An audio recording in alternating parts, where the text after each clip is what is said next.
again, everyone. I'm Al Michaels, and never has a location and a number been so intertwined. In a game of word association, it's hard to imagine anything coming to mind after Indianapolis, but three magic numerals. When this race was first run in 1911, it took Ray Haroon 6 hours, 42 minutes to finish those 500 miles. These days, even with numerous yellow flags, the race is run in less than half that time. But engineering accomplishments notwithstanding, it is still a race about the human race. 33 drivers will strap themselves into motor-driven bullets and compete on the type of exhilarating edge very few of us will ever experience. It's a diverse group. The fastest qualifier never even sat in a race car until he was 25. Today, 8 years later, Greg Ray will be on the pole. In the second row is a man who has miles to go before he sleeps. 1,100, in fact. Robbie Gordon races here and then flies immediately to North Carolina to run another 600 in a stock car tonight. In the sixth row, a two-time winner of this race provides a blast from the past. Al Unser Jr. comes back to Indy after a 6-year absence. And in the seventh row, well, if you were at a certain high school graduation ceremony in Central Ohio last May, under cap and gown and mortarboard was a 5'2" 18-year-old whose grade point average ranked 7th in a class of more than 170. Today, having had a regular driver's license for only 3 years, 19-year-old Sarah Fisher becomes the third woman to start the great race. So there's plenty to cover, plenty to talk about, and we'll begin with the pole sitter. There are a few things in the world of sport, not just in America, but anywhere, that can compare to the start of the Indianapolis 500. We're ready for it. Let's go upstairs to Bob Jenkins.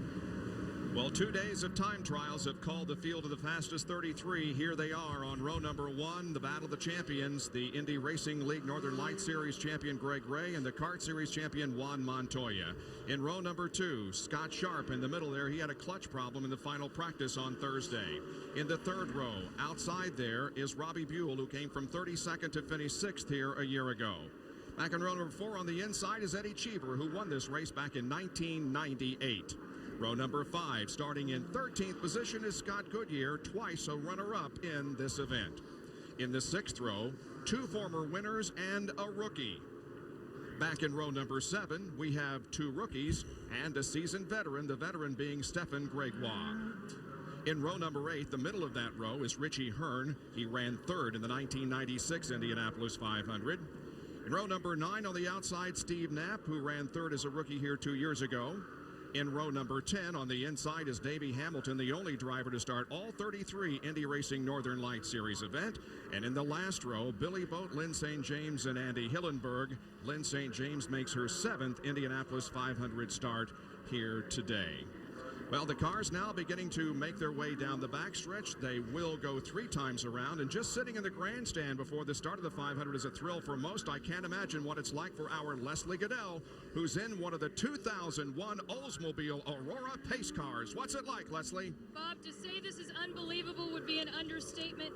To see nearly 500,000 people on their feet anticipating the start of this race, there's a tremendous sense of excitement that's been building all day. You can literally feel the adrenaline rising. Looking down the front straight as we come around the 4th turn, it's a lot different than what I saw 2 days ago when I drove around an empty speedway. It's like the track suddenly shrunk. It looks very narrow right now. What else is amazing is we're just getting over 65 miles per hour. They'll be traveling at over 200 miles per hour very shortly. This is unbelievable, and it's obvious this is the calm before the storm.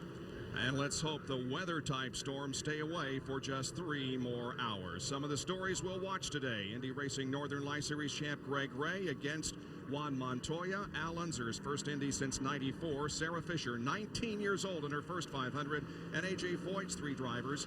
He was the winning car owner last year. Perhaps the most vulnerable car part, the gearbox, especially on restarts and coming out of the pit area. Now the field begins to form in their 3 abreast formation down the backstretch. Tom, Ari, both of you have been in this position. What are your final thoughts half a lap from the green flag? Well, again, you hope you've talked to your dance partners. The dance floor is going to get crowded coming down that front straightaway. And, again, everybody's looking for a smooth start.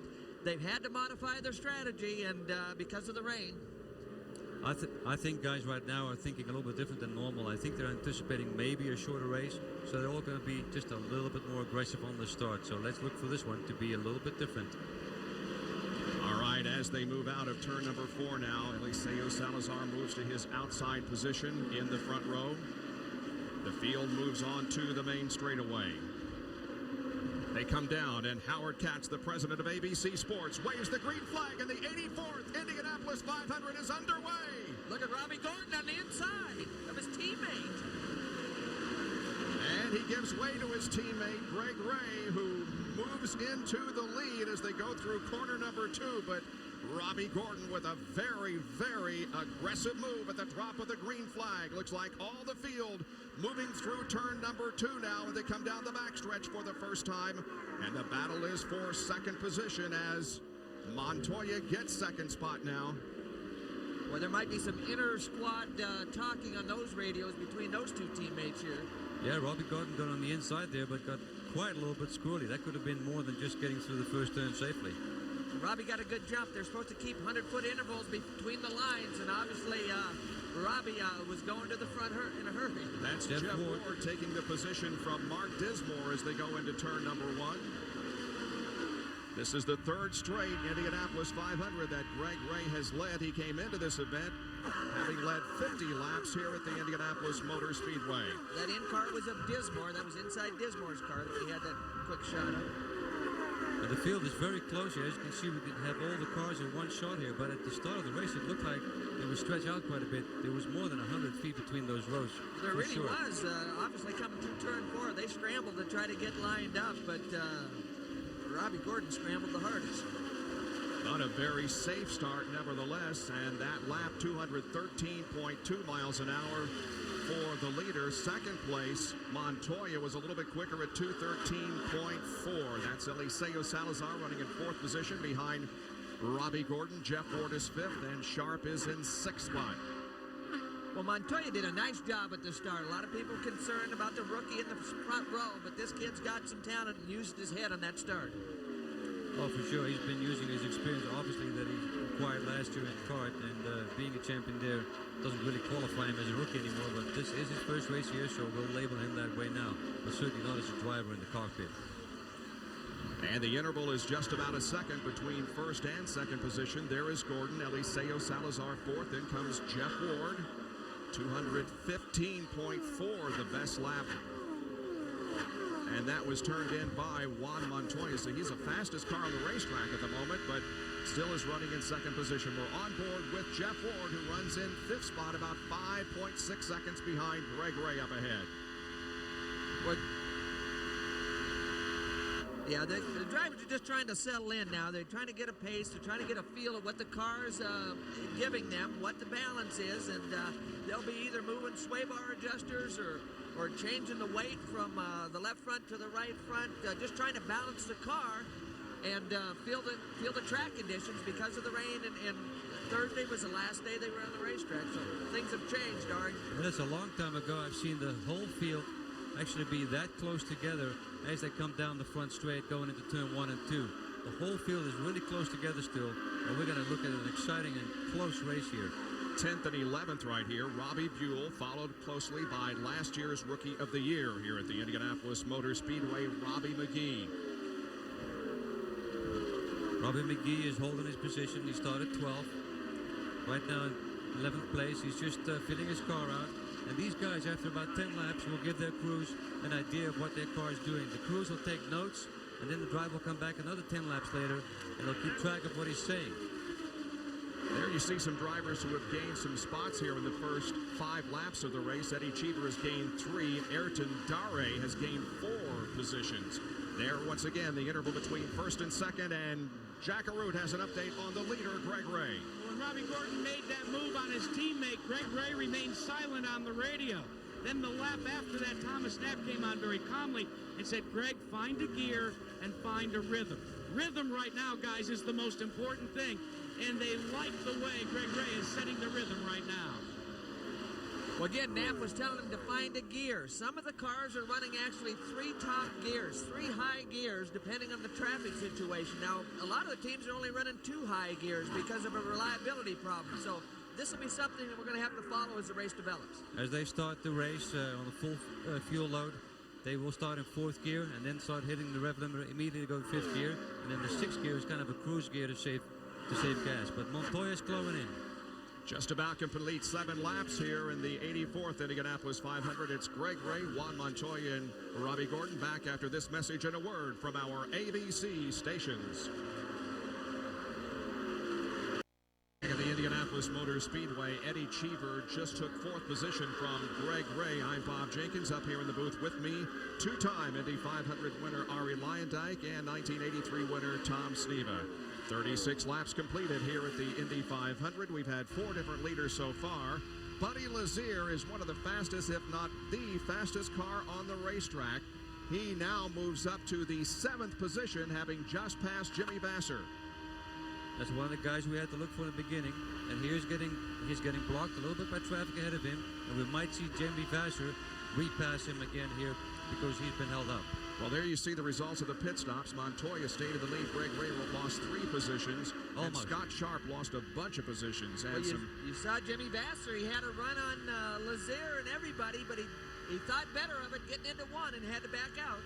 Lazier took the position of the car in front of him, and that's Jimmy Kite right there. And Lazier is moving up, as we thought in the beginning of the show.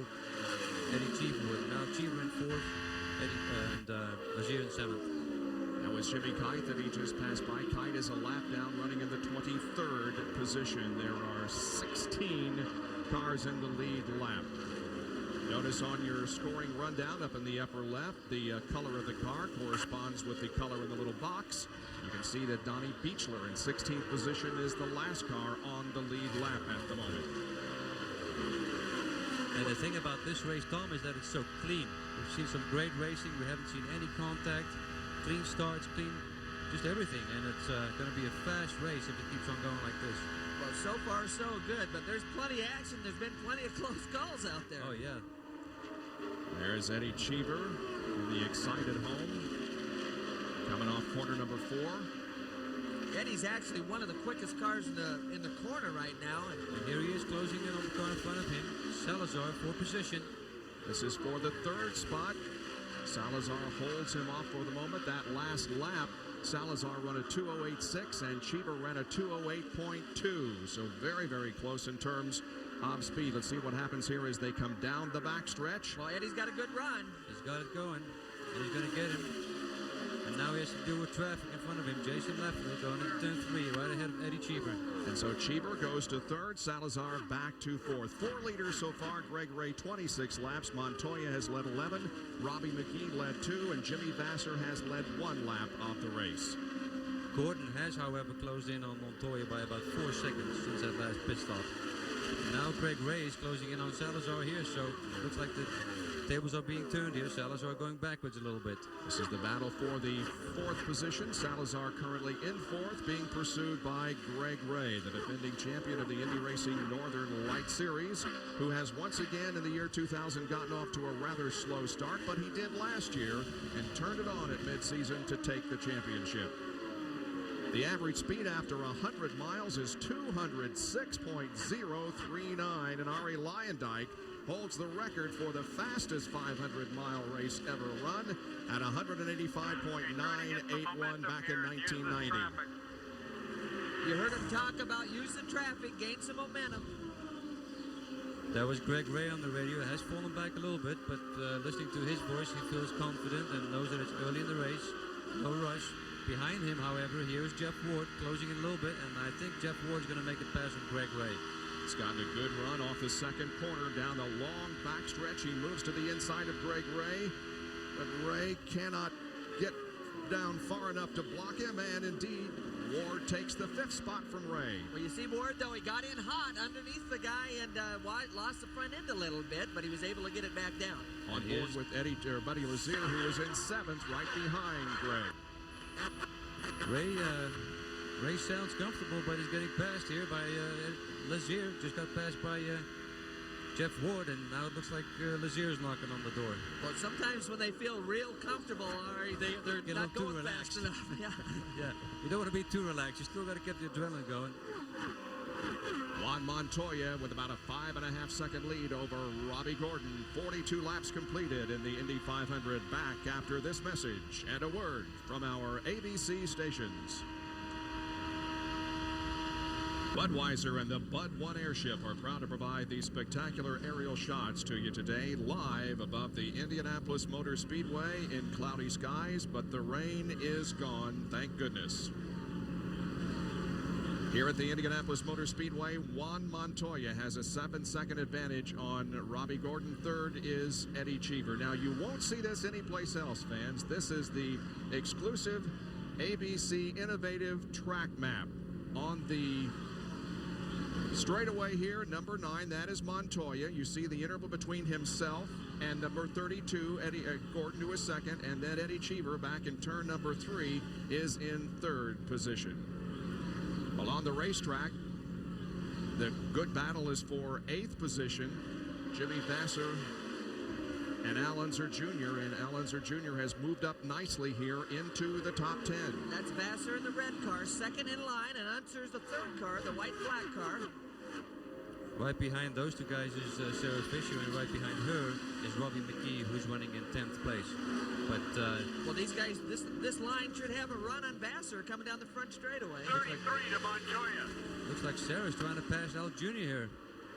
She took a look, but Al Jr. was running 18th or so before the pit stops. His pit crew, again, has vaulted him up into the top 10. And that's what you need around here. We spoke about that earlier in the show. Good pit stops, quick and timely. So far, things are going according to plan over there. Sarah Fisher had a bad pit stop that's dropped her a lap down in 23rd position. We're on board with Scott Goodyear, is currently running in 13th position, also a lap down. well, we're not sure what happened to Scott, if he had a bad pit stop or what, because we know he's going to be towards the front before the race is over, but with the lap down right now, that's a little bit of a problem, of course, but we're not there yet. If the leader goes out, then we could be back on the leader lap.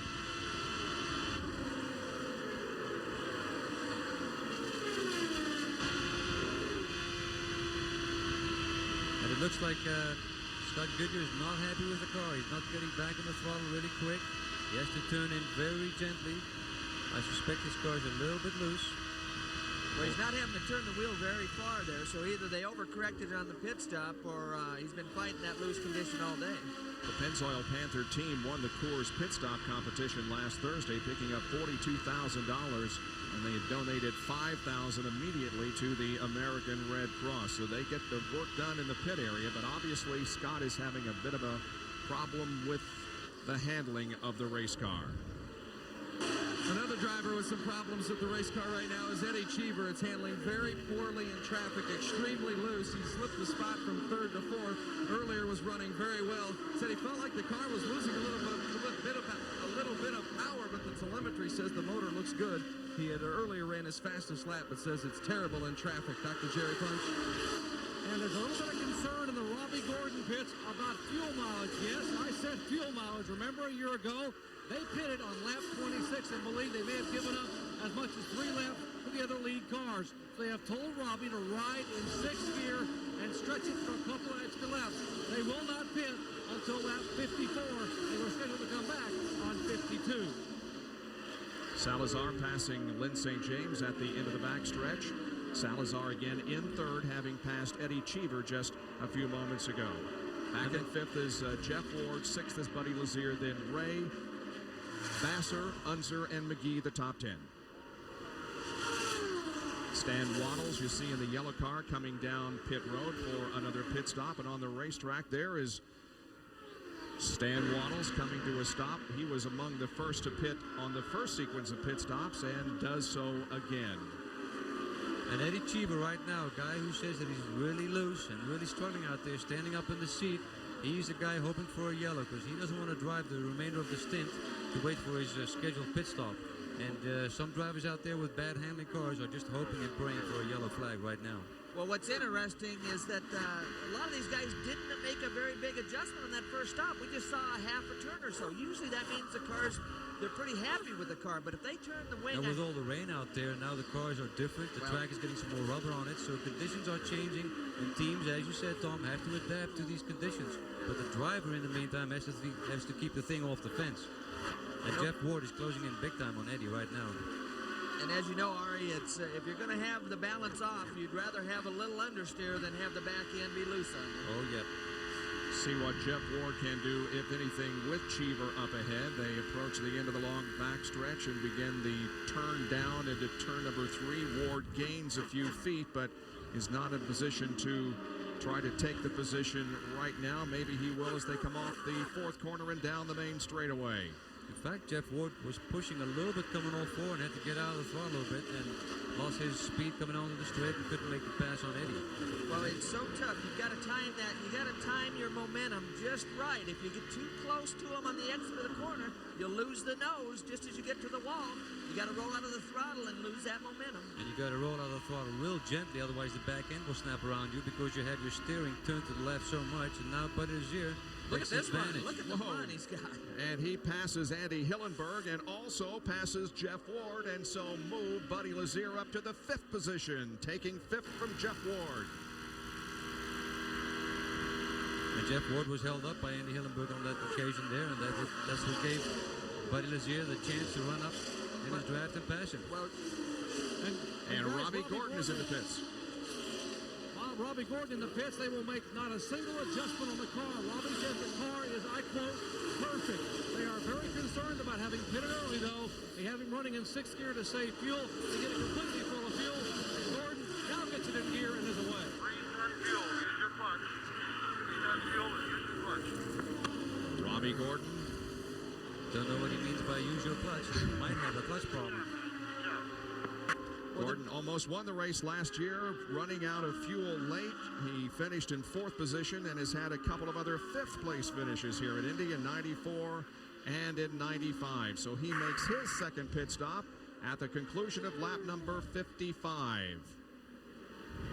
And Montoya now has a 21-second lead on Eliseo Salazar, and Eddie Cheever 24 seconds behind. More in a moment from Indianapolis. Made here at Indianapolis, Eddie Cheever is in, and just ahead of him is Greg Ray. The work on Cheever's car just about finished. Indeed, the car goes down from the jacks, and he rolls away. Greg Ray remains on pit road for the moment. You see the sticker tires there on Eddie Cheever as he comes down pit lane, and Greg Ray has also completed his 2nd green flag pit stop and is rolling once again. Other cars in include Scott Goodyear and Davey Hamilton.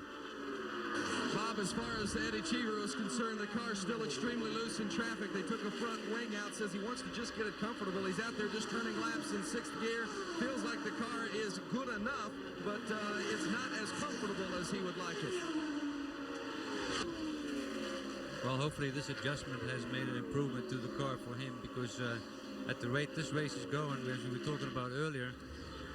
Scott Sharp is in the pits. He gives up his 5th position to make his 2nd pit stop. Crew changing tires, filling it with fuel, waiting for the fuel to be topped off. No wing adjustments on that car, so he might be happy with his car, although they might have made a tire pressure change or a stagger change. We don't know that.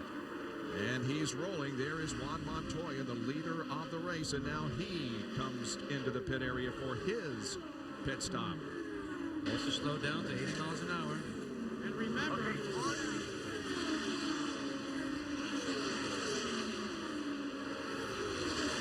you can hear the gearbox coming up from the shifter. They're telling Montoya to slow down. He doesn't have the same sort of brakes that he has on his kart cars. It almost makes his mark. Nominal stop. Chip Ganassi continues to tell him that things are good, that he's having a good run. You ready? He has a problem with his visor, though. It is very oily. He asked for a rag. They said, we'll give it to you the next time. It was a 10.9-second stop. Well, you could say him signal to the crew with his hand that he was having a vision problem. So either he's gotten rid of all of his tear-offs already, Bob, and he's got some oil in that shield. And with his pit stop, he gives the lead to his teammate, Jimmy Vasser. And this is the 2nd time that Vasser has led this afternoon. And he took it off right after, as he was coming in the pit for his first pit stop, he already took one off, which is pretty quick because he wasn't really driving behind a lot of other cars. So there must have been some oil coming from Greg Ray, who was ahead of him at the time, and that was about the only car ahead of him, right? Yeah, early, but you know how it is early in the race. There's a lot of stuff going on. Okay, you all got the the levels are pylon. full. You got George is waving at you. Ricky's waving at you. You got to come around Dinsmore stuff. That's Tom Anderson. He's vectoring Vassar onto pit road. Vassar hits the marks, the crew goes to work. Let's keep an eye on if it make a change on the front wing. There they go. They make a change. On the left front wing only. At this point in the race, Ari, that's pretty normal for guys to make minor adjustments the way they did with Vassar's car. On board here with Buddy Lazier, who is in 8th position at the moment. Passing Robbie Buell.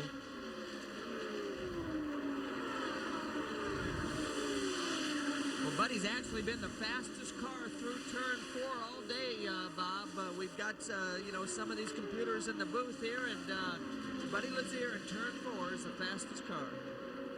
And here we see Greg Ray getting a run on Salazar, who was held up by Robbie Buell, who just headed into the pits. And there goes Greg Ray. Oh, and Greg Ray has a broken suspension. Impossible at this moment to tell what happened, but obviously the race is going to be over for Greg Ray. Well, I don't know if he might have white-walled, the car might have pushed and just grazed the right front into the wall, because normally without any kind of contact, you know, those things just don't break. Caution is out for the first time this afternoon. Comes on lap number 67.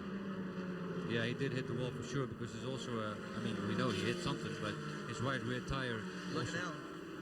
Look at And the Alan smoke. Jr. is smoking. He lost a lap just before his pit stop, shown now in 12th position, a lap down, and he too may be in a terminal situation. He's got radiators, so it caught him out of the side pod, Bob. So the radiators let go. It might be a heating problem.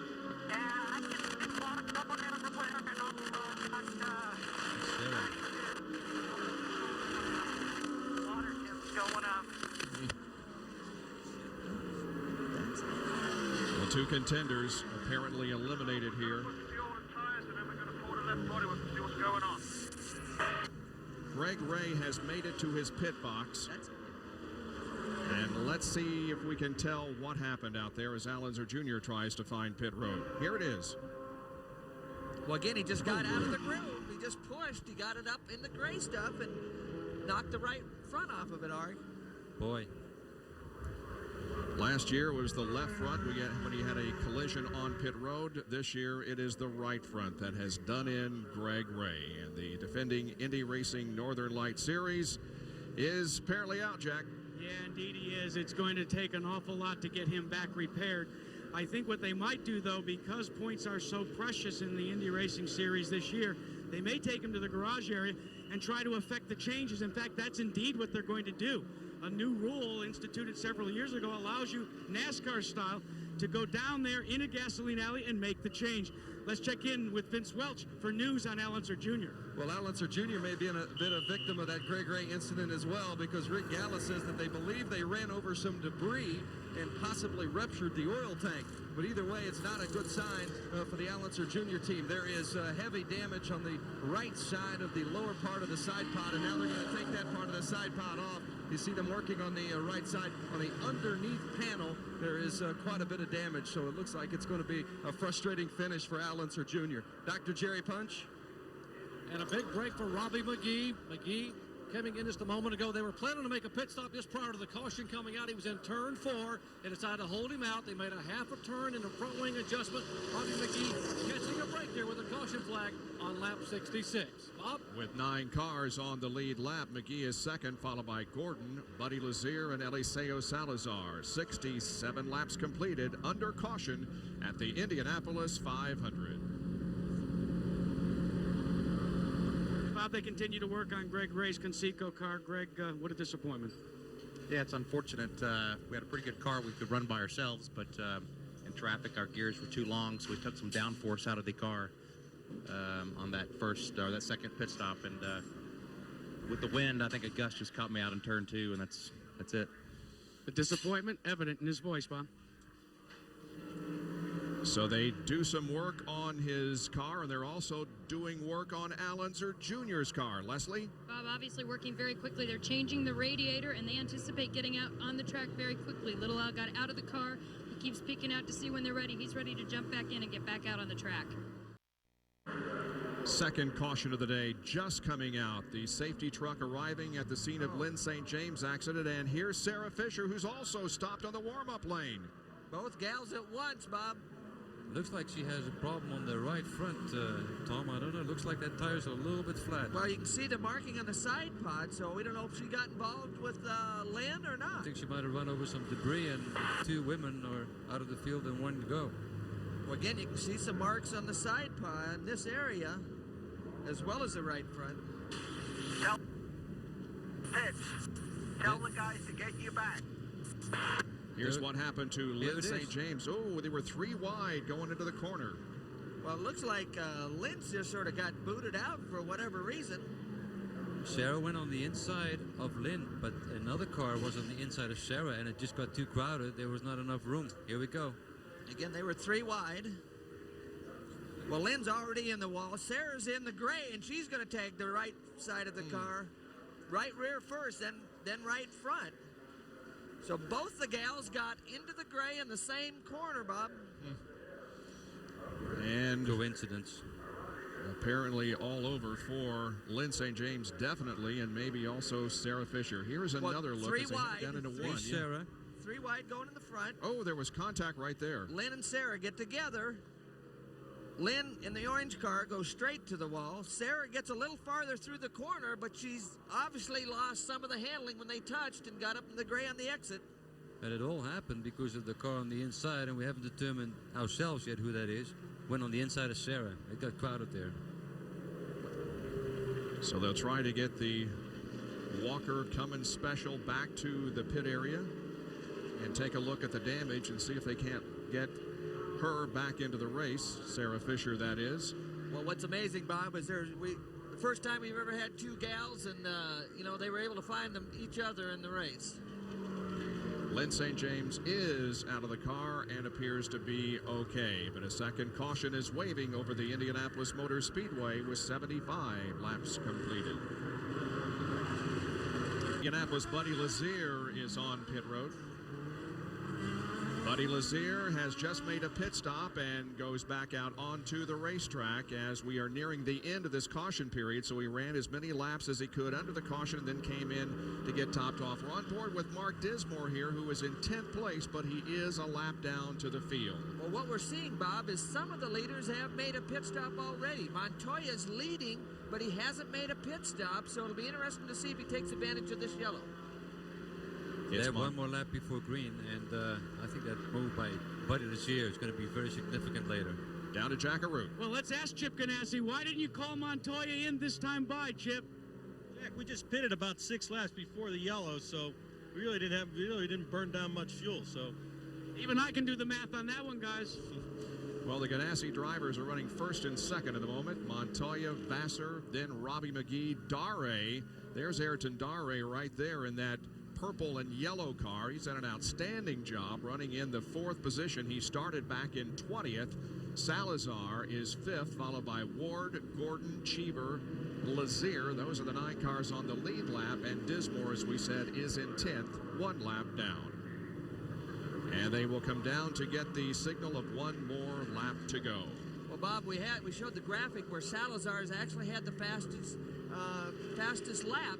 Some of that could be the leader is out by himself. He doesn't have the chance to draft off anybody. So these guys in the back of the pack can pick up the draft, and that may be some of the reason Salazar hasn't led, but he's had the fastest lap. We have a new procedure this year. You notice that the pace car is already pulled off the racetrack. The drivers were told that the pace car would pull off when the 1 more lap signal was given, so that there would be no more passing of the pace car. As we have seen in the past, the pace of the restart determined by the leader of the race. He can pick up the throttle between turns 3 and 4. And Bob, that really got a rise out of Chip Ganassi. All he saw was his driver passing the pace car, and he kept yelling, "Don't pass the pace car! Don't pass the pace car!" And then he realized that it was a rule change. He feels a lot better now. Well, I'm you sure see, he does, and he's picking it up right here, coming out of 3. well, you see, Dismore's a lap down right behind the leader, so it'll be interesting to see if he can give Montoya any stuff to try to get that lap back, Bob. Here they come to the green flag, and we're back to racing at Indianapolis on the 85th lap. There's That's Scott Scott Sharp. He's also trying to get his lap back, so the Kelly cars are determined to get by Montoya and get back on the lead lap. And Scott Goodyear would also like to get a lap back. He is in 12th position. Well, these guys are all guys that stop, so they can stretch it a little farther on this next pit window. This is going to be interesting to see how this develops. Single file down the backstretch into turn number 3. There is Goodyear running 12th. That's the yellow car. Just looking out of the back of Scott Sharp's car. Got a good run onto the main straightaway. Behind him is Jason Leffler. Running good, clean today. Again, the red and yellow car, that's Scott Sharp. Followed by Jason Leffler. That's in the Penske-sponsored car, actually. And we actually saw Roger down there in the front straightaway before the race started. It's another Treadway car, the other 2 cars. Robbie McGee running in 3rd place right now, and Raul Poisel. United Auto Group Special, driven by Jason Leffler. Here is Jimmy Vasser, who is back here right behind that group of cars, running in the 2nd position. Right behind him is Robbie McGee with Treadway Racing.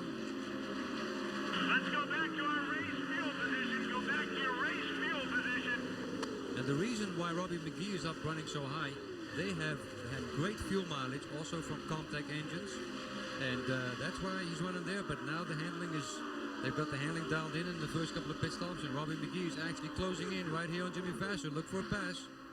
McGee has indeed gotten good mileage. He was one of the last to pit on the first round of stops and also the second. And now he charges toward Jimmy Vasser, but cannot pass as Eliseo Salazar up ahead tries to pass a slower car and unable to do so in the north end. And we'll have another traffic situation, giving us some passing opportunities here for the guys coming up on that slower traffic. Well, timing of the traffic is just so critical. You just can't afford to get up behind them in the middle of the corner. You got to get a run on them on that exit. And you have to be a little bit lucky too, because sometimes you can't let off and time it right, because the guy behind you will pass you. So it's a matter of getting a little lucky on that. Robbie McGee driving the Meyer Energizer Advanced Formula Mall.com G-Force. Bob Jenkins, you mentioned Robbie McGee's fuel mileage. I talked to Skip Ball a moment ago. They feel like they're getting maybe the best fuel mileage of anyone in the top 5 or 6. They have gone 34 laps on their previous stop. And as already mentioned, they made an air pressure adjustment to fix a push in the car and a bit of a front wing change. And now Robbie has been told to simply ride and learn and save some fuel. This may be a really good day for Robbie McGee and Team Treadway. Well, it's just about 4:30 Eastern Time. We welcome you to the Indianapolis 500. If you're just joining us, 88 laps are completed. I'm Bob Jenkins, along with former Indy 500 winners Tom Sneva and Arie Luyendyk. Juan Montoya is leading this race over his teammate Jimmy Vasser, with McGee, Dare, and Salazar the top 5. We have had a couple of crashes, one involving Greg Ray that has eliminated him from contention, and also the 2 women in the race, Lynn St. James and Sarah Fisher, were taken out in the same accident. Now again, we see McGee with a good run this time on Jimmy Vasser as they come down the front straightaway. McGee is to the right and Vasser to the left, and coming down to the end of the straightaway, McGee gets the spot. And Jimmy had to get out of the throttle big time coming out of turn 4, picked up a push from the car ahead of him. Again, that dirty air we talk about, if you get up underneath them too tight, you lose that downforce on the front wings, and the car wants to go right to the wall. And here's Dare moving past Donnie Beecher. Dare running in 4th place is just running great today, coming through past Donnie Beecher and Salazar following him through. And that is a battle for position between Dare and Salazar for the 4th spot. Eliseo, who has run the fastest lap of the race so far, is closing in on the 4th place Dare. Well, you can see where he started and where he's at now, Bob. This is a tremendous effort by a rookie driver. And he showed really well in Vegas. He was leading the race before gearbox problems put him out of the race. But we've got the car champion in front, rookie of the year last year, Robbie McGee in 2nd place. Vassar third and Darray fourth. Great battles going on here. Darray driving the Team Extreme, USAcredit.com, freeinternet.com G-Force, and is from Sao Paulo, Brazil, making his home in Miami right now, and certainly an impressive driver in the first 3 races of the year, and he's been very impressive here in his 4th race today at Indianapolis. In his previous performances, he's finished 11th in Orlando, 22nd at Phoenix, and 14th at Las Vegas, despite the gearbox problem that he experienced while leading. So many talented And this Ayrton Darray just signed a multi-year extension this week with Team Extreme, so obviously the team getting its money's worth today out of the 22-year-old. As you mentioned, he started on the outside row of row 7. That's all the way back in the 21st position, and you see he's made his way all the way up toward the front. A lot of smiles in the Team Extreme pit box. So many talented drivers from Brazil and from South America for that matter. Montoya, now Darray, Salazar, one of them, and many more. Darray's actually closing in a little bit on Jimmy Vassar to take that 3rd place, so we keep an eye on that. Robbie McGee pulled away a little bit from Jimmy and is solid in 2nd place right now. And those guys of Treadway Racing have always had great fuel mileage. Comtech really doing a good job for them, and that could still be a key in this race. On board with Buddy Lazier, and he tries to pass a slower car. Lazier is in 8th position. Again, that's a pass in the short chute, Bob, and that's the short chute describes itself. It's a short amount of time, and that's a good handling car. And it's a very short chute for an Indy car. It's a little bit longer than one of those Oldsmobiles we drove yesterday. And we saw you can him see Buddy, flexing his hands, yeah. And Buddy always does that. You've got to relax out there. It's hard to relax at 220 miles an hour when you're in traffic. So anytime you get the opportunity, you try to flex the muscle.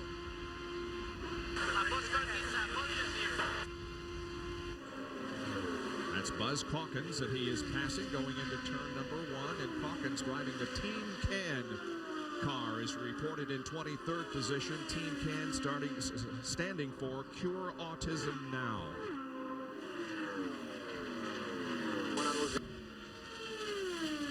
Buddy Lazier on his own, trying to close in on Teddy Cheever, who's ahead of him in 7th place. He's trailing him by about 2 seconds. There he is on your left-hand side of the picture. There's Eddie Cheever going through turn 4. And again, some of these guys pitted under that yellow, so there's a lot of traffic in between them and the leader. Car slowing down. Andy Hillenberg down the backstretch, the Indiana native who started in sprint cars not too far from here, winning track championships. He's been a stock car driver for the most part in his racing career, but he had the dream of racing at Indy, but he's on the warm-up lane and headed for the pit area. This is the Sumar Special presented by Irwindale Speedway. Hillenberg wanted so much to race at Indianapolis, I am told, that even on his wedding altar, he turned to his best man and said, boy, someday I sure hope to drive at Indianapolis. It's the back of the car, Jimmy Vassar ahead of Ayrton Darray. We go down to Leslie Goodell, who's with Sarah Fisher. Obviously a very disappointing way to end this race. Sarah, can you talk about what happened out there? Well, I really don't know. It's all of a sudden it wound up 3 abreast. I was going to the inside of turn 1 passing Lynn, and all of a sudden someone came on the inside, and I don't know. It just doesn't work when you're 3 abreast here. So, the positive side is we're going to try and fix the car and get back out there in the race. I was having a great time before the crash, so, everything was great. Meade and Cummins are hopefully happy, and we'll try and get back out there and run some more laps. What did Derek Walker say to you? Derek said to be calm and, not to worry, because I always get down on myself, and he said to cheer up that I had nowhere to go. What's it like driving in your first Indy so far? It's been wonderful. I had a great time. We love the attention that we've been getting as far as fans goes and media goes. It's great for everyone that's associated with us. It's great for our team. We're really happy about that. What about the experience that you've gained from being out there in this short time? There's a lot of things I learned here. The start is one piece of experience that you can't actually learn unless you do it. So we've been through that, and we've been through the first third of the race. So we've got a little bit of experience to gain for next year. What was it like driving in the traffic out there, and was it what you expected? Yeah, actually, at Las Vegas, when you get in a draft, you lose your front end, and the same holds true here. Indy's a hard place to pass on, and every little lap that you get to get a run on someone, it helps you learn. So all the experience, the better. Was the start of the race what you actually expected, though, the very beginning? A little bit, yeah. They said that the stands would be a lot more, congested, and it would overwhelm me a little bit. But I think what really got it was how dirty the track was the first lap around. That's really what got my attention. Thank you very much, Sarah. Bob? Boy, some great battling going on out here as these cars approach slower traffic, and there is debris on the race course, and the caution comes out. That yellow could have been for those three guys going to turn three. It should have been while for we were those watching things. that. But it was interesting. Sarah, on her education, 3 abreast into turn 1 is the ultimate in cramming for finals, Bob.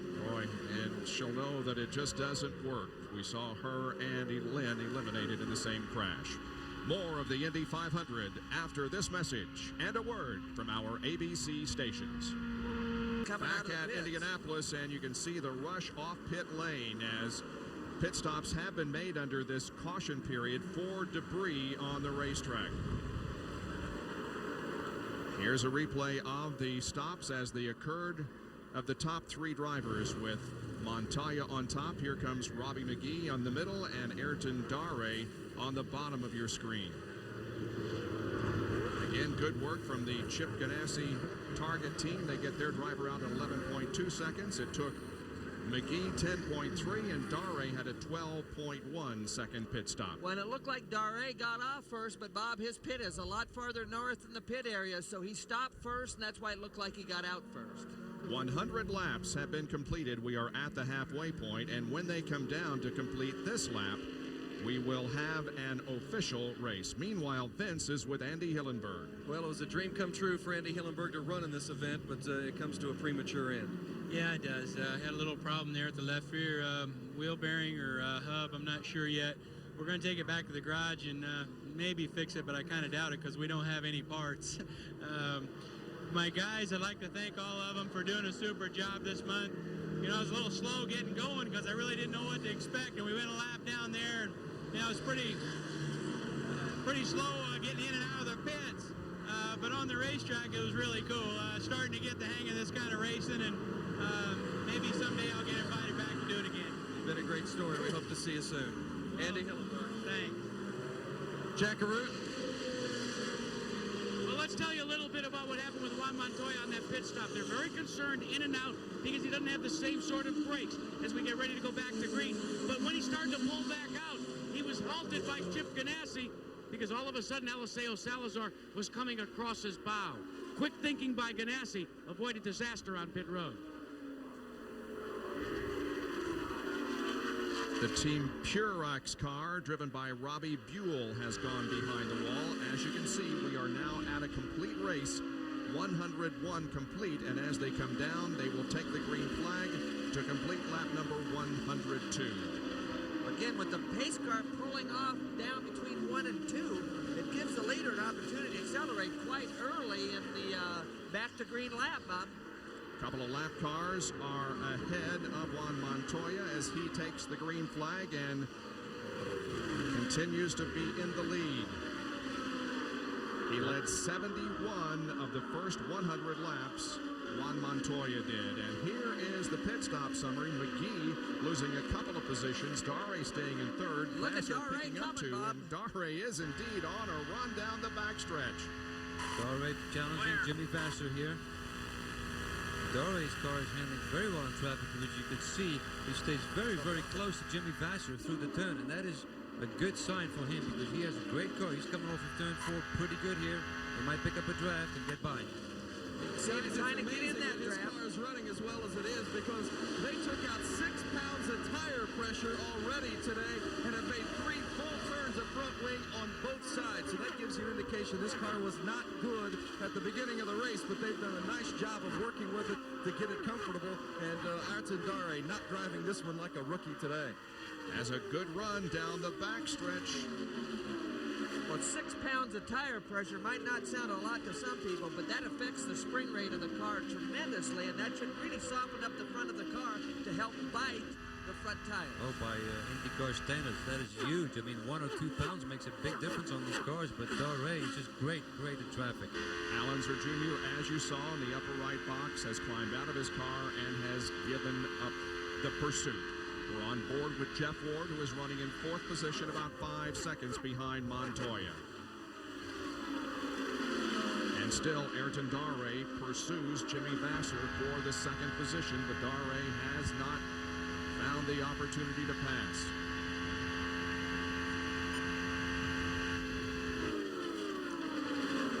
And here comes Jeff Ward up to make that a three-car battle for position.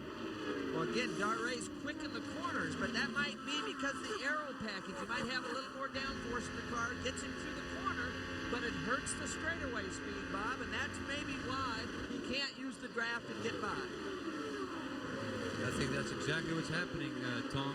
And not far from these guys, of course, we have Ward there, but Buddy Lazier is closing in on them as well, as Salazar and Cheever. So we've got a great battle going on for third place and second place. Good battle of second, third, fourth, fifth, and sixth, but out front is Montoya, and he stretched his lead already to over 5 seconds over his teammate Jimmy And one Vasser. of the problems that Vasser is having, guys, on that pit stop, they took the rear wicker out of the rear wing. All of a sudden, Jimmy gets on the radio and says, I can't drive this car. Well, you know how it is, Jack. Small changes mean big results, and you take a little bit of rear wing out, you lose downforce, and when the car gets loose, the driver has to roll out of the throttle. I think the problem for him is when he's going to approach traffic. That's when he'll notice that rear wicker being taken out of the rear wing. Right now on his own, he's pretty good. Down to Jerry Punch, who's with Allenzer Jr. Al, back at Indy, I know it was a short afternoon, but the excitement of just being back here and being able to come back to a place that you consider home. Well, it was just great for us. You know, it's a shame that when Greg Ray hit the fence over there, and some of the debris, I ran over it and punctured a hole in my radiator. We went back and fixed it, tried to get out there. We had 10 laps down, and just getting out there, I was in the way of everybody, and I felt it was real unsafe, so we don't have anybody to race, so might as well park it. Being able to come back make you miss it that much more? Oh, yeah, we'll be back for sure. We'll be back with vengeance, and, you know, this is the greatest place in the world. What can I say? I was going around on the pace laps talking with Tom, and it was just so great to be back. So with our new sponsors, tickets.com and Stars Encore, we'll be back. Allenzer Jr. back at Indianapolis, still choked up even though he will not finish today. And the man on the move is Jeff Ward, as he has gone around both Ayrton Dare and Jimmy Vasser, and now Ward is in second position, on board with Buddy Lazier, who's moved up to fourth, as Dare now begins to fade a bit. Here comes Eliseo Salazar up to challenge him now for the fifth position. But up front, it is all Juan Montoya, who has an 8.6 second advantage now on Jeff Ward. 108 laps completed in the 84th running of the Indianapolis 500. We'll be right back. A.J. Foyt are really hooked up today. Salazar here following Robbie Gordon, and Jimmy Vasser have run strong all day. Well, they're going to need a hook and try to hook on to Montoya if they're going to have any shot for this victory. Billy Boat, A.J. Foyt's third driver, is shown back in 16th position, 2 laps down. We have 7 cars on the lead lap. And they're all running pretty close together, starting from third place, or 4th place, all the way through 7th place in the Achiever. Well, there's some really good racing going on out there. It's just Montoya hasn't been in the mix. He's been ahead of the mix.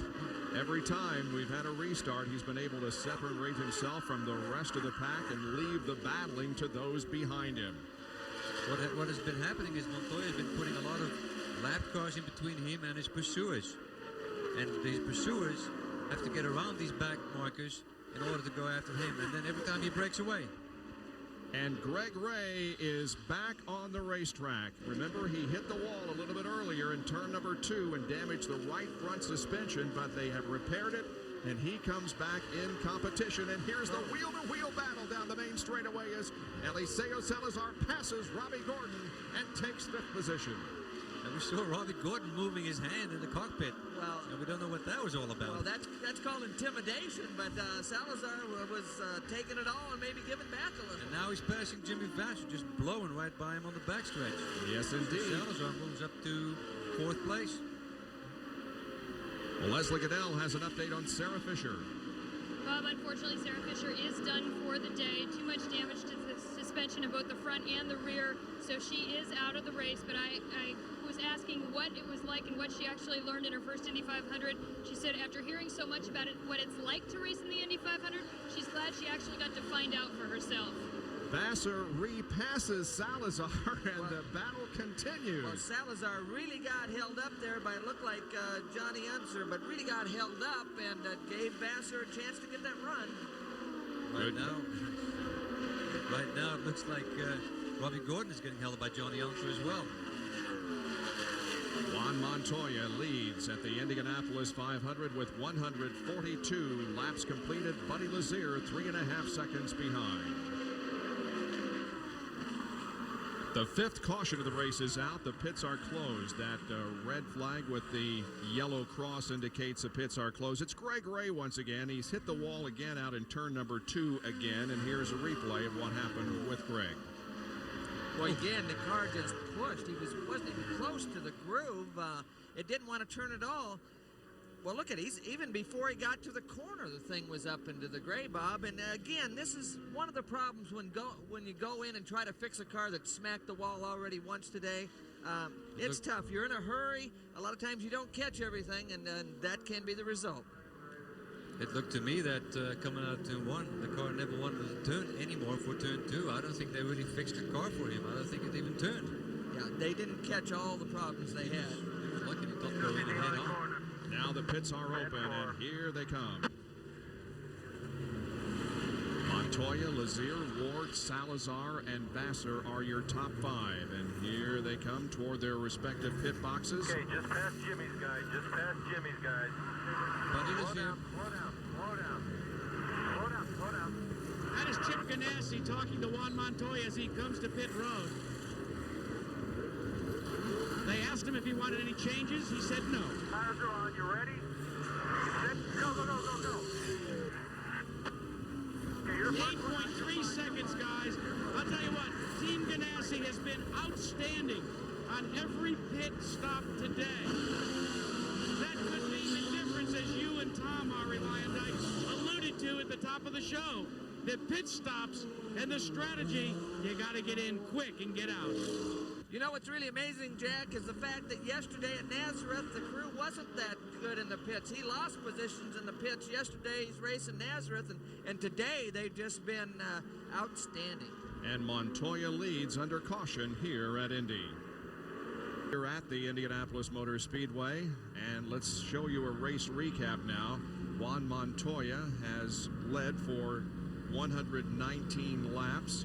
The green race average over 209 miles an hour. We've had 4 leaders and 4 lead changes, and this is the 5th caution that has slowed the race for 22 laps. And they're the drivers who have dropped out of competition for one reason or another. Ayrton Darrowy was running right up there in the top of the field when he dropped out. Robbie Buell, who is the current Indy Racing Northern Light Series points leader coming into this event, also is out of the race, and so are Lynn St. James. And Greg Ray was the reason for this most recent caution as he hit the wall for the 2nd time out in turn number 2. Well, speaking of hitting the wall, there is a report that Buddy Lazier may have clipped the outside wall rather, as he exited pit road. He thinks he did, but our video really doesn't say so. He thinks he hit it with the right rear, but it really doesn't look that way.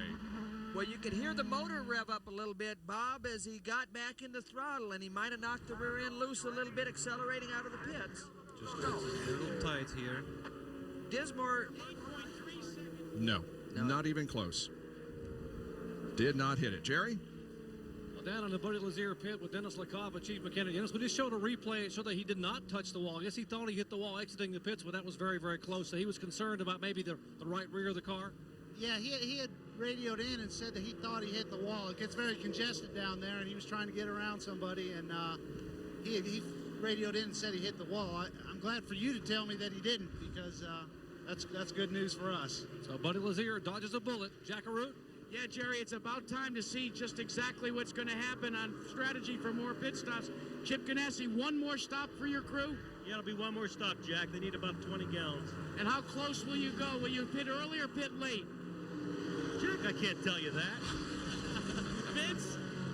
A.J. Foyt, during that last pit stop for Jeff Ward, was upset with the jackman Brett Barnhart. While the wing was being adjusted, the car was kept up on the jack until after the adjustment was made. A.J. felt as if the car could have been dropped off the jack. They could have saved some time getting out of the pit stop, because Juan Montoya's stops have been perfect. You got to take advantage of every second. Well, Floyd's drivers are doing well in second, fourth, and Billy Bode in 17th position. Pace cars off the racetrack. There are a couple of lap cars ahead of the leader, Juan Montoya, including Robbie McGee there. Well, Bob, as you know, every once in a while, AJ will wake up on the wrong side of the carburetor, so who knows what might happen here. Talking about Buddy Lazier, when he left the pits there's a pavement change, and right there it's a little bumpy, and the car jumped a little sideways on him, and I think that's when he thought that he might have just glanced against the wall. But no problem there, and Buddy was charging before that last yellow, so look for him on the move. And here's Jeff Ward challenging Montoya. Yeah, he's keeping up with Juan, at least, as the green flag comes out, and we are back to racing, but so is Buddy Lazier, and Lazier goes outside of Jeff Ward, and at the end of the straightaway, Buddy Lazier goes to second position, and now he sets his sights on the leader, Juan Montoya. Well, that was a great move, and if he had any concern about touching the wall, he didn't show it there, Bob. He was closer to that wall than he was to the pit wall before, so he's going to charge now because he has the leader in sight. Leslie Goodell is with Greg Ray. Well, the good news is Greg Ray is okay. The bad news is you're out of the race. Can you talk about what happened? Yeah, well, it's unfortunate. You know, we had a good car at the beginning part of the race, and but we just couldn't pull the gears in traffic. We could run fast by ourselves, but on traffic, so we tried taking some downforce out of the car, and we took a little too much, I think, and with the tailwind blowing into two, the wind just pushed me over to the wall the first time, and we lost so many laps. The guys worked hard. We're trying to get some points for the championship, and I mean, God gives everybody instincts, and I probably should have listened to mine and not climbed back in that car, but the guys worked hard to get the car going, and the car wasn't just right. It wouldn't turn very well, and I was just really trying to come in. After I went through turn one, the car wouldn't turn, and so I was just trying to come in. I saw a big group of cars coming behind me, trying to get out of their way, and the car wouldn't turn at all, so I don't know if something broke, if I was just in the gray, and it's another bad day at the office. It's not supposed to happen this way when you start from the pole, but this is the Indy 500, Bob. Greg Ray is the fourth pole sitter to finish last in an Indy 500. The last to do that before today was Roberto Guerrero in 1992. There is Juan Montoya, 1.8 seconds behind is Lazier, and Montoya has broken the record for consecutive laps led by a rookie. And Bob, we made a little light with Chip Ganassi about whether he will pit early or pit late, but they're going to have to play that one close to the vest. And really, I believe guys will be dependent on how well the 91 of Lazier closes. Well, right now, it's a 1.8 second separation between Montoya and Lazier. More of the Indianapolis 500 when we return. 152 laps completed.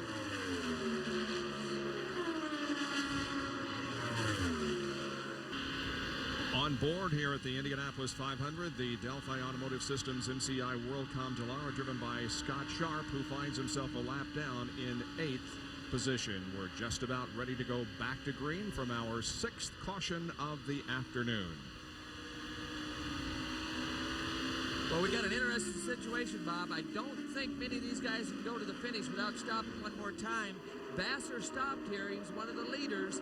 If they get enough yellows, Vassar might be able to go the distance.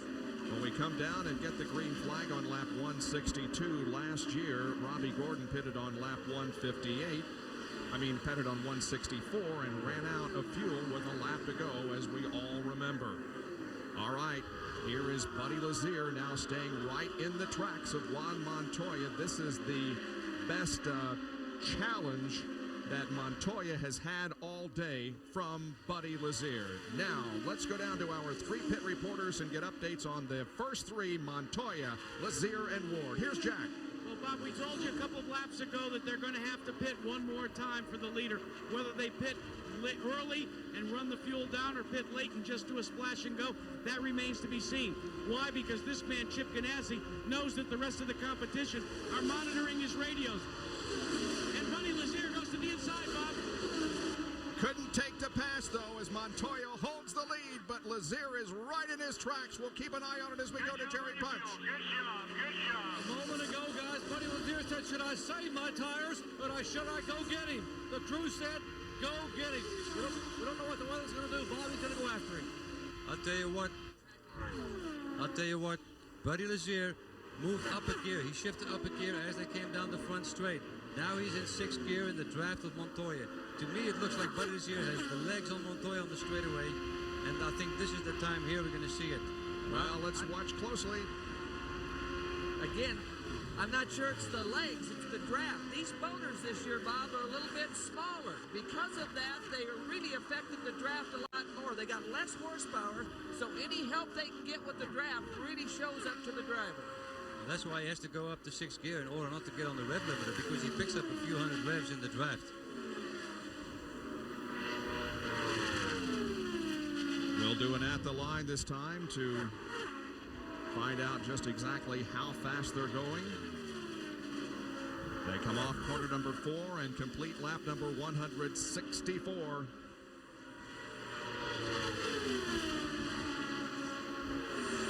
At the line, they're pretty close. 2:15.9, second fastest car on the racetrack is Eddie Cheever, back in the 5th spot.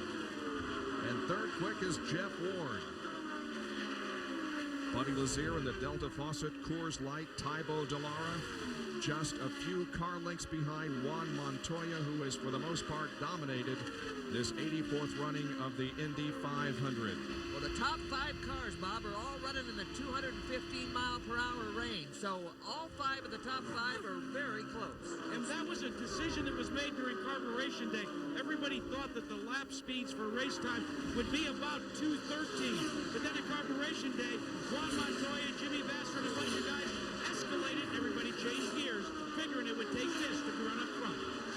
And right now, Montoya leading this race has no bad air in front of him. Remember that Buddy Lazier is behind Montoya and driving in his bad air, upsetting his car a little bit. If Montoya gets held up a little bit by a back marker, then Buddy Lazier can pounce and get by. And that's why we see Buddy able to catch him, Bob, but he can't get by. He gets close enough, he gets in the turbulent air, and then he starts to lose the front end, and he's got to back off. So it's a real tough situation where a driver's got to time it just right.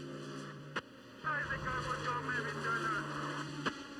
Jim Ganassi was saying take some wicker out of the next stop in order to get some more straight line speed, and I couldn't really understand what Juan was saying back with his heavy action.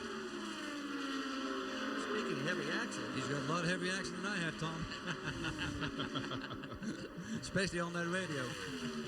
Juan Montoya started from the 2nd position back in 1969. Mario Andretti won the Indianapolis 500 from the 2nd starting spot. Well, let's go to Vince Welch, who has an update on our 3rd place runner, Eliseo Salazar. The 2 cars for A.J. Foyt, 3rd and 4th, Eliseo Salazar and Jeff Ward, both have to make another pit stop, as you would expect. They have a window of about lap 175. Salazar 2 seconds behind the leader, Ward 3 seconds behind the leader. But where they've lost some time today has been in the pit stop. They'll try to be quicker next time around. That could be the difference. And Salazar has been moving just a little bit closer towards the 2 leaders by 1/10 of a second on the last lap around, but he's in the same frame of picture. Jerry Punch has more on Buddy Lazier. Well, like the other 2 you just heard a moment ago, Lazier will have to make one more pit stop. His window opens up the next time by. If it would have a yellow, he could make the stop and make it the rest of the way. They will pit somewhere around 175 to 178 for their final pit stop of the day. Buddy right now saving the tires a little bit for that final run when he'll go after Juan Montoya. They come up on Robbie McGee, who has dropped off the pace after a good run in the early going of the race, but he's dropped back to 22nd position, losing laps. And now, once again, we see Lazier flexing the hands. And I was just going to say before they came up on Robbie McGee got out of the way, great for Montoya, but couldn't get out of the way for Lazier.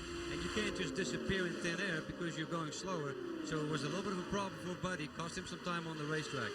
Well, it really did. It was just very unfortunate. Buddy just happened to catch him at the exact wrong spot on the racetrack. And if that happens on the last lap or the second to next last lap, that's when you really get mad. But it can happen, and those guys can't just disappear.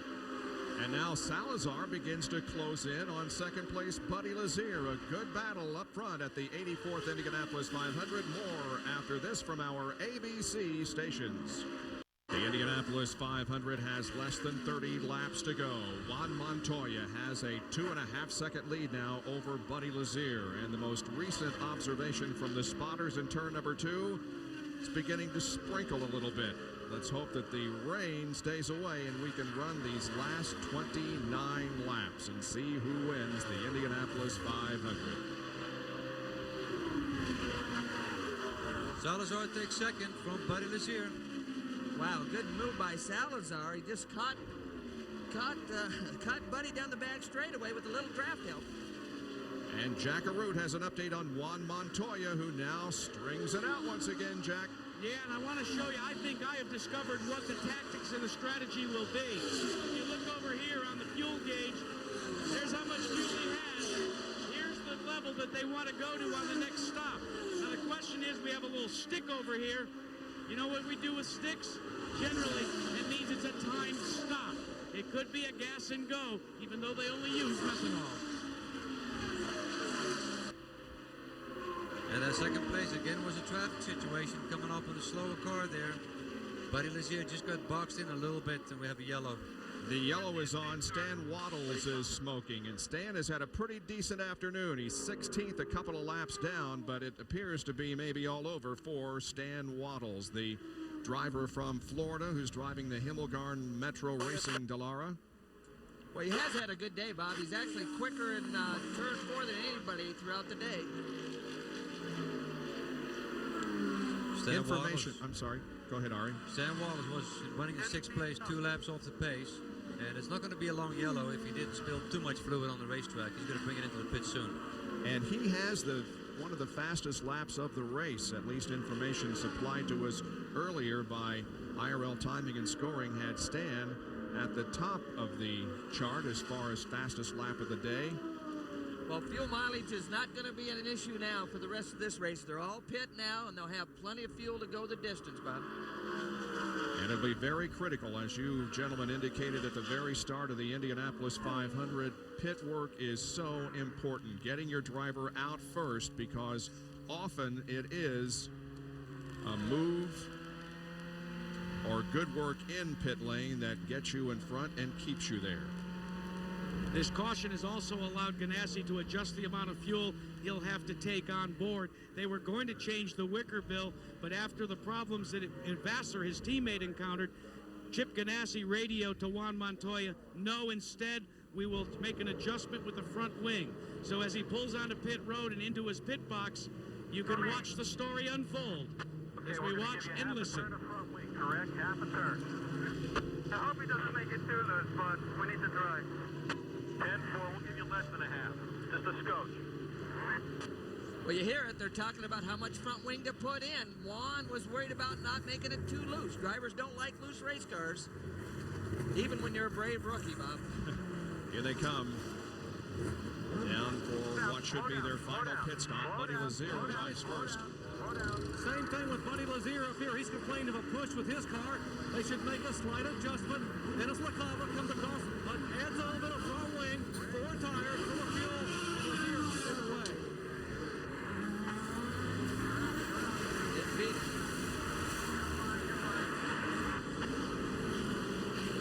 And Salazar smokes the tires as he storms out of pit lane, getting out ahead of Buddy Lazier. Well, you saw Salazar get that thing sideways. He was gassing it.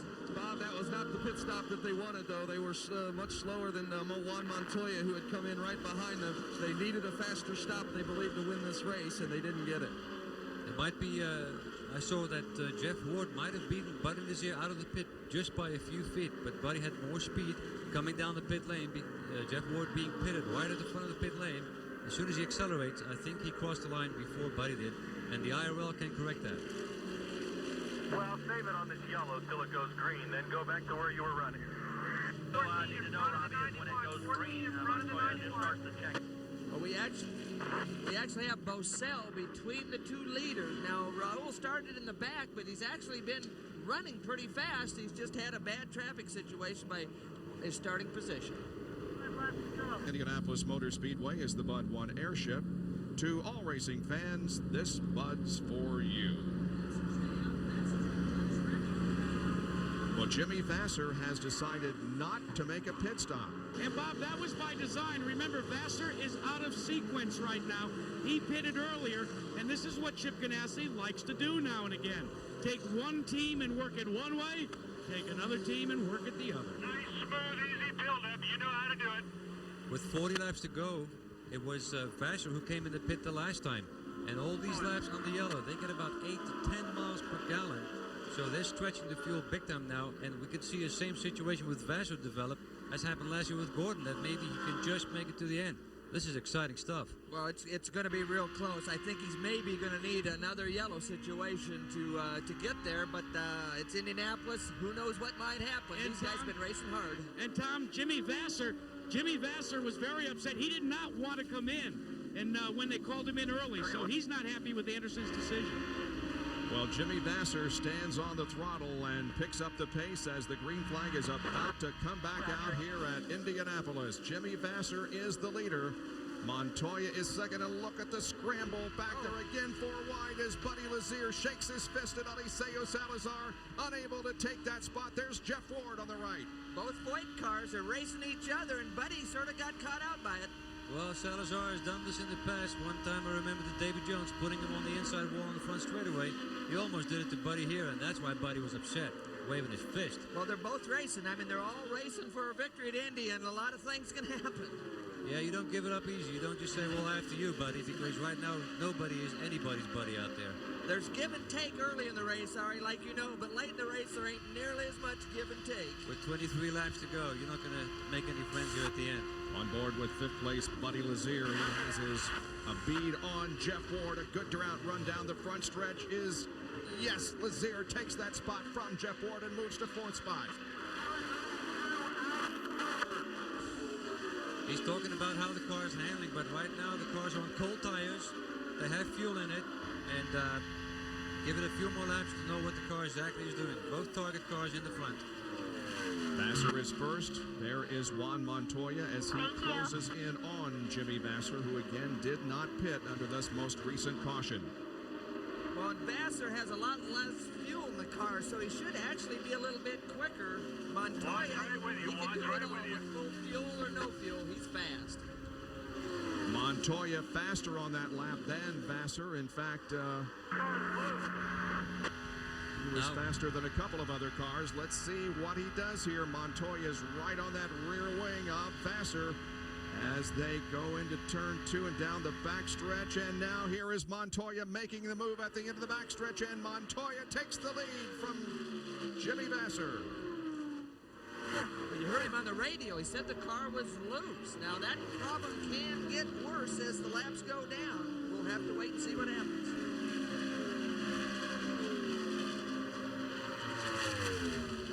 Well, the leader at lap 180 has failed to win 7 of the last 8 Indianapolis 500-mile races. That is an amazing statistic, but that is the way it's occurred.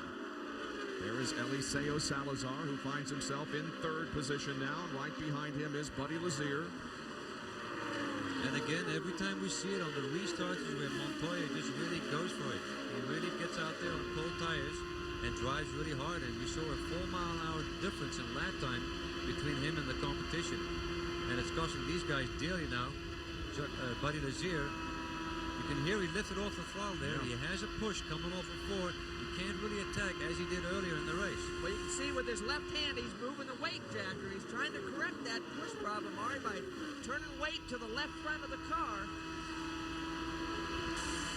Buddy doesn't seem to be as strong as he was when he was trailing Montoya by a second and actually closing in on him.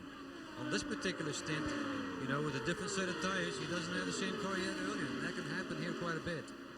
Well, really, the only question mark really now is they did a time fuel stop. Did they get enough fuel in the car to go the distance? I think that would be Juan's only concern right now. And, Tom, that was exactly what Juan asked Chip Ganassi before they went back to green. And Ganassi said, of course, we got enough in. Don't worry about it. Now here is Eliseo Salazar taking 2nd place from Vasser. That was Mark Dismore in front of... Well, Again, the traffic's serious. There's a lot of fast cars out there. Some of them might be a lap down, but they're all running very close to the same speeds. And Jeff Ward now, that's Mark Dismore on the left as Ward finds himself in the 5th spot. Vassar still. Oh, that's too close. That's too close. Eddie Cheever and Robbie Gordon. Man. Robbie never gave up. I mean, he on the outside. Now, that's tough to get away with. No friends there. Vassar maintains his position in 2nd spot. Eddie Cheever crosses the line 9.9 seconds behind the leader Montoya. Team Target Ganassi running 1st and 2nd. Only 4 times have team cars finished 1-2 in the Indy 500. Fred Treadway did it in 97 with Ari Lyondike and Scott Goodyear. Well, we know for a fact, Bob, a lot of times they tell the driver what they think he wants to hear and not necessarily the facts. They told Robbie Gordon last year he had plenty of fuel to go, and it turned out not to be the case.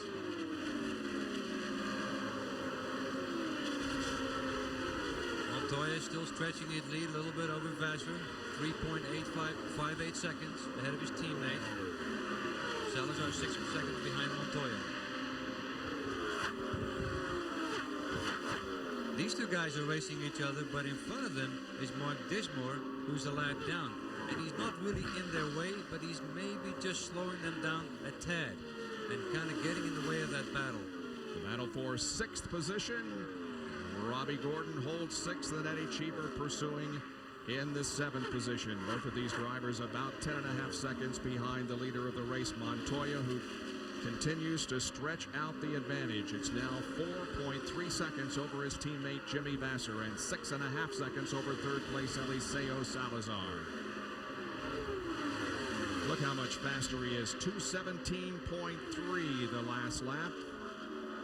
And Jeff Ward was the 2nd quickest that last time around. It's just about 6 o'clock on the East Coast. And here is Buddy Lazier taking the spot from Salazar. So move Lazier up to 3rd once again. We have 15 laps to go in the rain-delayed Indianapolis 500. Juan Montoya leads his teammate Jimmy Vassar. Only 4 leaders so far today. Montoya has led 153 of the 186 laps that we have run. Greg Ray, the defending Indy Racing Northern Light Series champion, has led the 2nd most number of laps, 26, but he crashed twice in this race and is out of competition. Jimmy Vassar has led 5, and Robbie McGee, the only other leader, he has been in front for 2 circuits.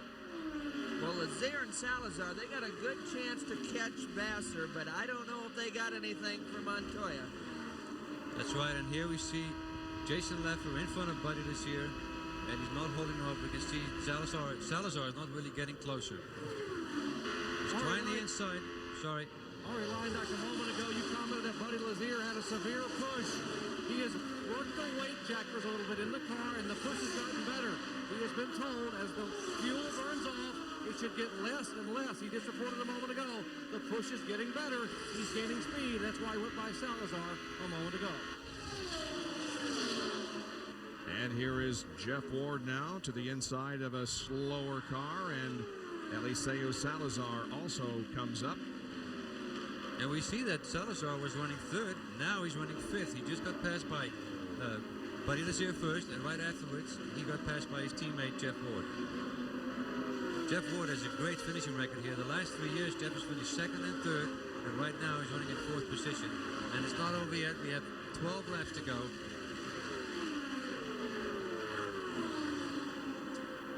There is Montoya just going out of your frame, and here comes 2nd place Jimmy Vassar. There is Lazier.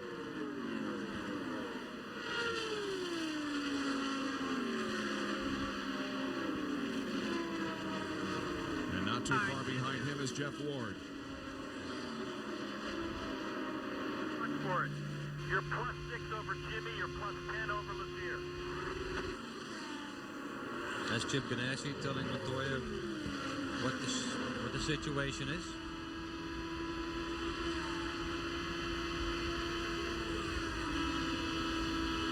For those of you just tuning in for ABC World News, just stay with us. We will have it as at the conclusion of the Indianapolis 500. We have just a little more than 10 circuits remaining. On board with Buddy Lazier once again as he tries desperately to catch Juan Montoya, and he is catching up to Jimmy Vasser. Well, he's all over Vasser. He closed in on Vasser quite a lot that last lap by about 2 seconds.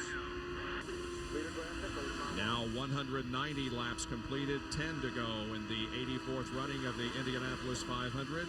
And the leader at lap 190 has failed to win 4 of the last 5. So don't go away. Remember what happened last year as Robbie Gordon came down for the white flag. He ran out of fuel. And we'll see what happens here in the closing stages in 2000. Now Lazier once again closing in on Jimmy Vasser for that second position. And it looks to me like he's got a great run coming off of 4 here. It's not going to happen this time around, but it looks like it's going to happen soon. And of course, we don't know about Jimmy Vasser's situation. He did not pit on that last lap, on that last yellow, and he might have to come in for fuel. But in the meantime, he's a buffer between Montoya and Lazier, and he can hold him up just enough so Montoya has a real nice cushion. Well, if Vasser can hold him off, it might not be green light specials at Target. It might be 2 for 1 at the Target stores, Bob.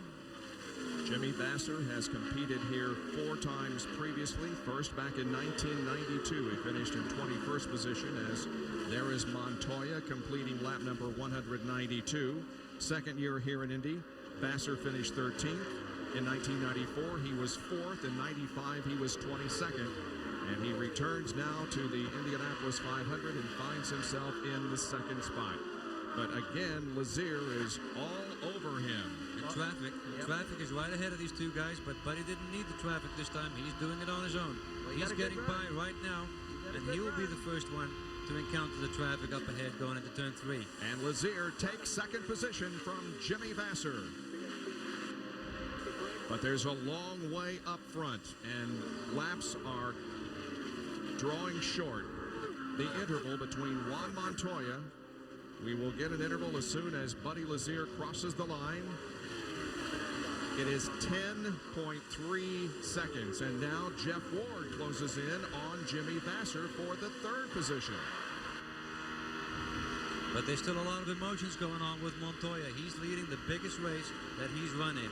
He's won the kart championship. He's won 7 races last year, but this is still the biggest race that he might win today, but it's not over yet.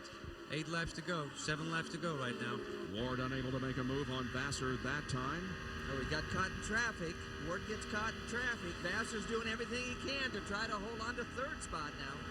In our coverage of the practice and qualifying here at Indianapolis this year, we found out that Roberto Guerrero was one of Juan Montoya's heroes, and they met here in Indy this year. Montoya, of course, from Bogota, Colombia, and Roberto Guerrero from Medellin, Colombia.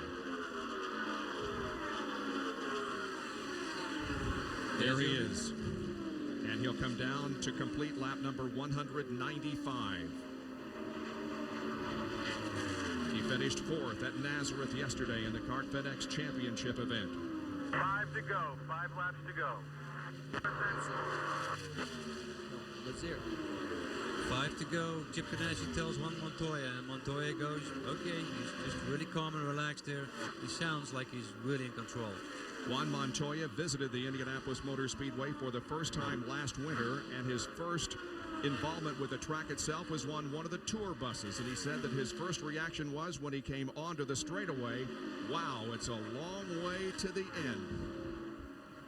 That's how we all get our first experience. That was my first experience with the Speedway in the bus. Well, I'll tell you what, it isn't that far to the end right now, Bob. 6 laps to go for Juan Montoya. Buddy Lazier has closed in a little bit. 4 laps to go, 196 complete.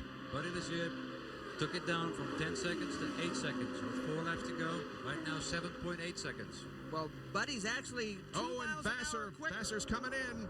Jimmy Vasser relinquishes his 3rd position to make a pit stop. He is low on fuel and cannot make it. And he's not a happy camper right now.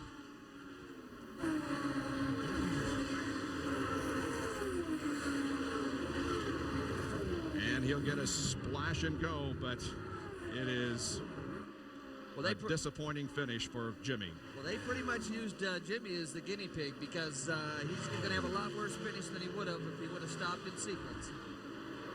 Juan Montoya began racing at age 5 in go-karts.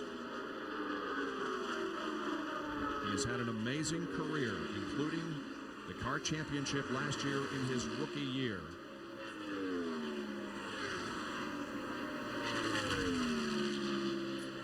Buddy this year still trails by about 7 seconds. There are going to be 2 laps to go here in just a second. +7 to Lazier, +7 to Lazier, 2 to go. 7.8 seconds to be exact. Next time around, the white flag will come out for Juan Montoya. It has been an amazing performance for this young man. At his age, 2 years ago, he was testing at Williams. He was blindingly fast. That's when Chip Ganassi went over there to watch it test runs. And now he was testing for Williams. And he was so impressed by Montoya testing the car at the time that he said, I'll hire this guy. And it looks like Montoya might be headed for Formula 1 in the next couple of years for Williams. Indeed, the white flag is coming out. White flag, 1 to go. One more lap to go for Juan Montoya. Well, he's got a fast race car, but he's handled every situation thrown at him for 500 miles, Bob. Especially the start of the race, which was a little dodgy. He didn't come out on top on that one, but he wasn't that eager to take the lead. He got a little squeeze there. Just kind of stayed in 4th place, came back to the front, and has hardly relinquished that lead. Again, a rookie has not won the Indianapolis 500 since 1966 when Graham Hill drove to victory. It looks like that Juan Montoya is going to do it here this afternoon. They're the winner of the Indianapolis 500. Indeed, 24-year-old Juan Montoya wins the 84th running of the Indianapolis 500. Boy, great performance. Just an incredible performance. He is happy. He led 3 times for a total of 167 laps. Montoya becomes the 60th different driver to win the Indianapolis 500. Juan Montoya becomes the 169th driver to lead the Indy 500, yet he now ranks 29th on the all-time win list. Montoya passed 140 drivers who have led this race since 1911, and he did it in just a little over 3 hours. The Target Chip Ganassi car is being pushed onto, as I said earlier, the most important piece of real estate in all of auto racing, Victory Lane, at the Indianapolis Motor Speedway.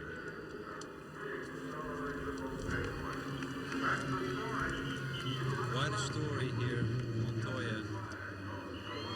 Quite a talent there, Montoya. We heard that from Chip. He thinks he's the best driver in the world. He might be. It's kind of hard to say who's the best driver in the world, but we'll find out in the next couple of years as he develops. He had the best driver-car combination of the day for the 84th running of the Indy 500.